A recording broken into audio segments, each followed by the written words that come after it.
Sabe aquela cena do nascimento em Belém que todo mundo conhece? Pois é, ela é super familiar para muita gente. Mas, e se eu te disser que, bem no meio dela, tem um único versículo que é, na verdade, um mapa para uma jornada espiritual bem profunda? Nesta análise de hoje, a gente vai justamente decodificar esse mapa, olhando um pouco além da história que a gente já sabe de cor, para descobrir o que ela quer dizer por dentro.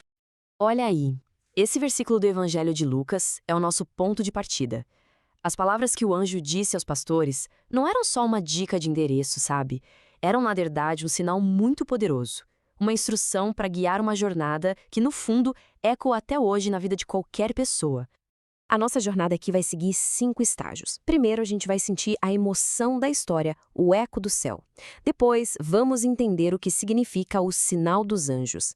Na sequência, a jornada dos pastores, que se divide em 4 períodos. A gente também vai decifrar o segredo da manjedoura e, por fim, vamos pensar sobre como avançar além da estalagem. Vamos lá? Para começar, vamos nos conectar com a força dessa narrativa.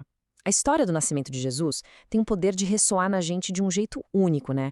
Ano após ano, a gente ouve e sente de novo. É uma ternura que parece que vem de um lugar celestial mesmo. Quando a gente lê sobre os pastores lá no campo, à noite, alguma coisa acontece dentro da gente. É como se o reino dos céus entrasse camada por camada e nos reconectasse com uma inocência muito profunda. A história nos transforma em crianças de novo, sabe? Mas no melhor sentido possível, abertos, receptivos para a mensagem divina. Ok, agora a gente chega no ponto central. Quando o anjo diz, isto vos será por sinal, ele não está só dando uma informação, não é um fato curioso. Ele está, na verdade, oferecendo uma instrução, um convite para começar um movimento. E aqui está a chave de tudo. Um sinal não é o destino final. Pensa numa placa de trânsito, ela aponta para uma direção. Ninguém para o carro para ficar admirando a placa, certo? A gente segue o que ela indica. O sinal da manjedoura é exatamente isso. Ele é o começo de uma caminhada, não o fim dela. E essa jornada toda pode ser entendida através de 4 períodos, 4 fases da vida espiritual.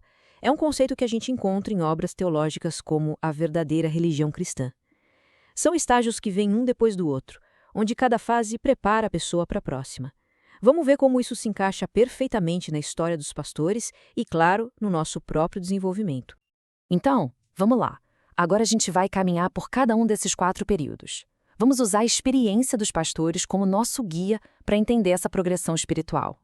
O primeiro período é quando a fé da gente se baseia no que os outros contam. A gente conhece as histórias, as parábolas, os milagres, mas sempre através de alguém. Isso é super importante. É como o engatinhar de um bebê, sabe? É uma fase necessária para criar uma base, para dar firmeza. Mas o objetivo nunca é ficar engatinhando para sempre.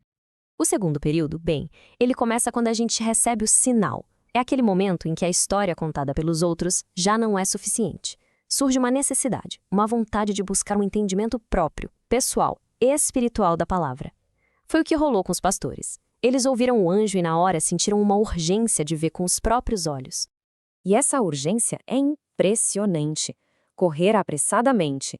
A nossa percepção do tempo muda completamente. A busca se torna a maior prioridade, porque a gente entende que cada momento é valioso demais nessa jornada para encontrar a verdade por conta própria. Não tem tempo a perder. E o que acontece depois desse encontro pessoal?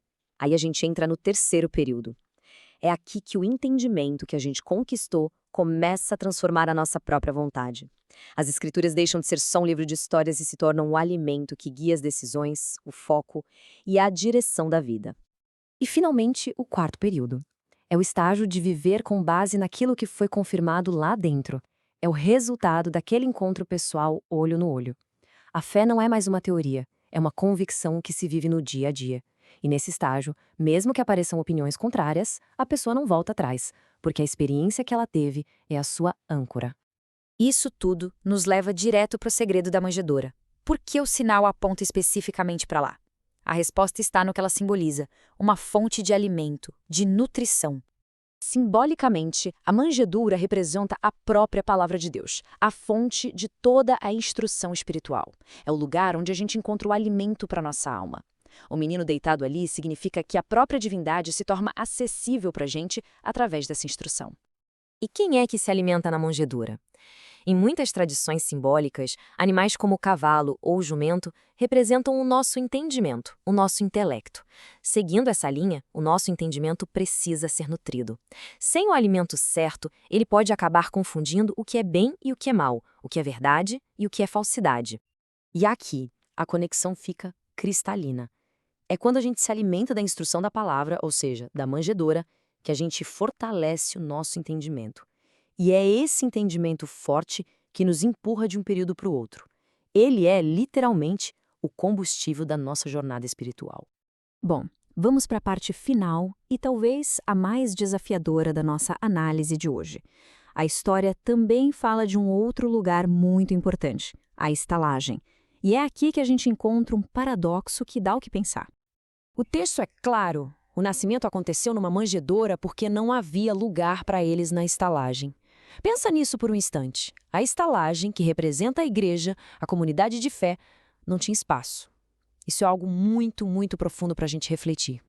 E existe um contraste fascinante aqui. Na parábola do bom samaritano, a estalagem é um lugar de cura, de cuidado.